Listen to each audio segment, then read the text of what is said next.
ভাই, আমি ডাকাত হব।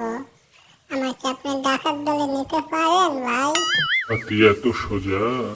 আগে তো গুল্লি জ্বালাইতে শিখলে এবং সাহস থাকলে ডাকাত হওয়া যেত।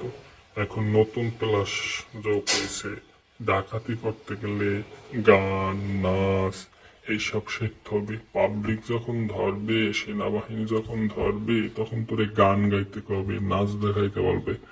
তখন যদি তুই না পারোস, তাহলে পাবলিক তোরে আরো পেদাবে। যত গান গাবি তত তোরে পেদাবে না, যত নাচ দেখাবি তোরে পেদাবে না। তাই তোর গান নাচ দুটা শিখতে হবে। ওই কথা, আমি গান নাচ দুটাই পারি, তাহলে আপনাকে দেখাই। দুষ্ট কোকিল ডাকেরি কু কু কু, তুমি কোন সোহাগের মাইয়া গো, লাগি উড়া দুরা। ও বন্ধু, শুনতে কি পাও এই গান আমার?